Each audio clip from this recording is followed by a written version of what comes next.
नमस्कार प्यारे बच्चों, मैं मनीष शर्मा स्वागत करता हूं आप सभी का इकोनॉमिक्स फ्लो में। और आज मैं आपके लिए काफ़ी इंपॉर्टेंट टॉपिक लेकर के आया हूं, भुगतान शेष व व्यापार शेष में अंतर। देखिए बच्चों, काफ़ी इंपॉर्टेंट टॉपिक रहने वाला है और पूरा टॉपिक हिंदी माध्यम में लेकर के आया हूँ। सबसे पहले समझते हैं हम लोग भुगतान शेष किसे कहते हैं और व्यापार शेष किसे कहते हैं, फिर उसके बाद हम दोनों को डिफरेंशिएट करते हुए समझेंगे। देखिए बच्चों, भुगतान शेष का मतलब होता है एक देश द्वारा दुनिया के अन्य देशों से, जिन्हें शेष विश्व अपन बोल सकते हैं, तो एक देश द्वारा शेष विश्व के साथ किए गए समस्त आर्थिक लेन देनों का व्यवस्थित रिकॉर्ड, उसे कहा जाता है भुगतान संतुलन। यानी कि एग्जाम्पल के तौर पर अपन बात करें तो हमारा देश दुनिया के अन्य देशों से जितने भी आर्थिक लेन देन करता है, वस्तुओं, सेवाओं, दृश्य मदों, अदृश्य मदों, इन सब का जितना भी आयात निर्यात करता है, उसका एक व्यवस्थित रिकॉर्ड रखना क्या कहलाता है? भुगतान शेष कहलाता है। लेकिन बच्चों, भुगतान शेष के अंतर्गत दृश्य मदें भी आती है, अदृश्य मदें भी आती है, एक तरफा अंतरण भी आता है, जिन्हें हस्तांतरण भुगतान के नाम से भी जाना जाता है। ठीक है, तो ये सारी मदों को भुगतान शेष के अंदर शामिल किया जाता है। जबकि हम व्यापार शेष की बात करें तो व्यापार शेष का अभिप्राय होता है एक देश द्वारा शेष विश्व से दृश्य वस्तुओं के निर्यातों व आयातों का अंतर। यानी कि व्यापार शेष में दृश्य वस्तुओं को ही शामिल किया जाता है, अदृश्य वस्तुओं, एक तरफा अंतरण, हस्तांतरण भुगतान, जिनका कोई यहाँ पर लेन देन नहीं होगा। तो हम डिफरेंशिएट करते हुए डिस्कस करते हैं व्यापार शेष और भुगतान शेष में अंतर। सबसे पहले देखते हैं बच्चों, भुगतान शेष क्या होता है। एक देश द्वारा शेष विश्व यानी कि दुनिया के अन्य सभी देशों के साथ किए गए समस्त आर्थिक लेन देन, आर्थिक लेन देन का मतलब है जितने भी हम एक्सपोर्ट और इंपोर्ट कर रहे हैं दुनिया के अन्य देशों के साथ, उन सब का व्यवस्थित रूप से रिकॉर्ड रखना क्या कहलाता है? भुगतान शेष कहलाता है। जबकि अगर अपन व्यापार शेष की बात करें तो व्यापार शेष का मतलब है एक देश द्वारा शेष विश्व के साथ किए गए समस्त दृश्य वस्तुओं का, ये काफी इंपॉर्टेंट पॉइंट है, दृश्य वस्तुओं का इसलिए क्योंकि व्यापार शेष में केवल दृश्य वस्तुओं को ही शामिल किया जाता है। इनके निर्यातों व आयातों का अंतर क्या कहलाता है? हमारे लिए व्यापार शेष कहलाता है। तो ये तो अभिप्राय हुआ कि भुगतान शेष और व्यापार शेष किसे कहा जाता है। अब देखिए बच्चों, दूसरा पॉइंट हमारे लिए काफी इंपॉर्टेंट रहने वाला है। अभी मैंने आप लोगों उसके साथ डिस्कस करा है कि भुगतान शेष के अंतर्गत दृश्य मदों का आयात निर्यात, अदृश्य मदों का एक तरफी अंतरण, जिन्हें हस्तांतरण भुगतान भी कहा जाता है, इन सारी ही चीजों को भुगतान शेष के अंतर्गत शामिल किया जाता है। ठीक है, यानी भुगतान शेष में दृश्य मदें, अदृश्य मदें और हस्तांतरण भुगतान ये सब शामिल होते हैं। जबकि अगर अपन व्यापार शेष की बात करें तो व्यापार शेष में केवल और केवल दृश्य मदों को ही शामिल किया जाता है। दृश्य मदों के अंतर्गत आती है वस्तुएं और अदृश्य मदों के अंतर्गत आती है सेवाएं। ठीक है, अब आगे देखिए बच्चों, भुगतान शेष एक वाइडर कॉन्सेप्ट है, यानी कि व्यापक अवधारणा है, जबकि व्यापार शेष एक संकुचित अवधारणा है।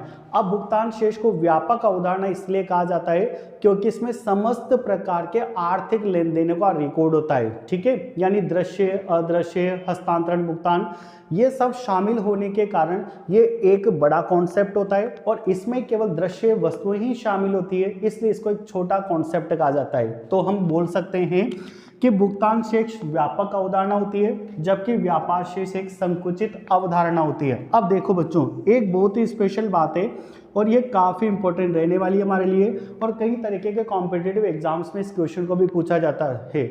भुगतान शेष लेखांकन की दृष्टि से हमेशा संतुलन की अवस्था में रहता है, जिसका अभिप्राय ये है कि भुगतान शेष हमेशा दोहरा लेखा प्रणाली पर आधारित होता है। और आप दोहरा लेखा प्रणाली का अभिप्राय जानते हो, जो डेबिट और क्रेडिट दोनों साइड को इक्वल करके चलती है। इसलिए कहा जाता है कि भुगतान शेष लेखांकन की दृष्टि से हमेशा संतुलन की अवस्था पर होता है, क्योंकि इसका कारण है ये डबल अकाउंटिंग सिस्टम यानी दोहरा लेखा प्रणाली पर आधारित होता है। जबकि व्यापार शेष दोहरा लेखा प्रणाली पर आधारित नहीं होता है, इसलिए या तो ये हमारे अनुकूल होगा या कैसा होगा? प्रतिकूल। अब व्यापार शेष अनुकूल कब होगा?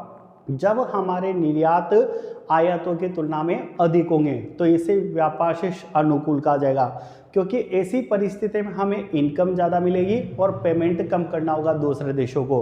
व्यापार शेष प्रतिकूल अवस्था में तब होगा जब हमारे आयात ज़्यादा होंगे और निर्यात कम होंगे।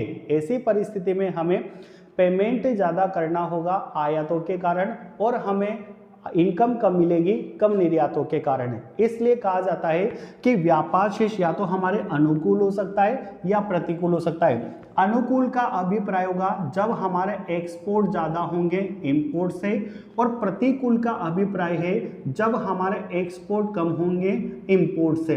ठीक है, तो व्यापार शेष दोहरा लेखा प्रणाली पर आधारित नहीं होता है, इसलिए या तो अनुकूल या प्रतिकूल अवस्था में हो सकता है। अब देखिए बच्चों, आगे एक पॉइंट बोला गया है कि अर्थव्यवस्था की आर्थिक स्थिति यानी इकोनॉमिक कंडीशन का दोनों में से वास्तविक दर्पण किसको माना जाता है? भुगतान शेष को। यानी भुगतान शेष हमारे देश की अर्थव्यवस्था की आर्थिक स्थिति का एक वास्तविक दर्पण कहलाता है। इसलिए कहलाता है क्योंकि सारी चीजें इसके अंदर इंक्लूड हो रही है। अन्य देशों के साथ हम लोग जितने भी ट्रांजेक्शन्स करते हैं, चाहे वो विजिबल आइटम्स हो यानी कि दृश्य वस्तु हो, इनविजिबल आइटम्स हो, यूनिलेटरल ट्रांसफर हो, सभी को इसके अंदर शामिल किया जाता है। इसलिए इसको देश की आर्थिक स्थिति का वास्तविक दर्पण कहा जाता है। जबकि हम व्यापार शेष को आर्थिक स्थिति का सही दर्पण नहीं कह सकते। क्यों?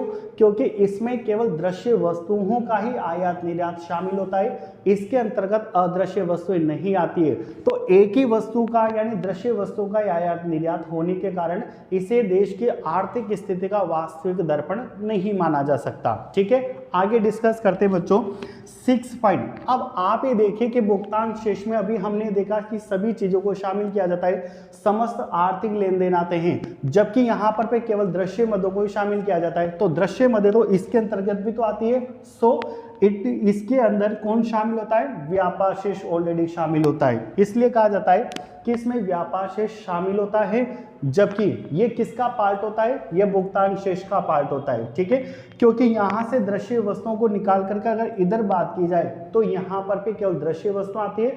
इसलिए आप बोलोगे कि व्यापार शेष भुगतान शेष का एक भाग होता है, जबकि भुगतान शेष के अंदर कौन शामिल होता है? ऑलरेडी व्यापार शेष शामिल होता है। ठीक है, तो बच्चों ये टॉपिक था हमारे लिए व्यापार शेष और भुगतान शेष में अंतर। ये आपके 11th 12th CMA CS और BCom सब जगह काम आने वाला टॉपिक है, आप इसका स्क्रीनशॉट ले सकते हो।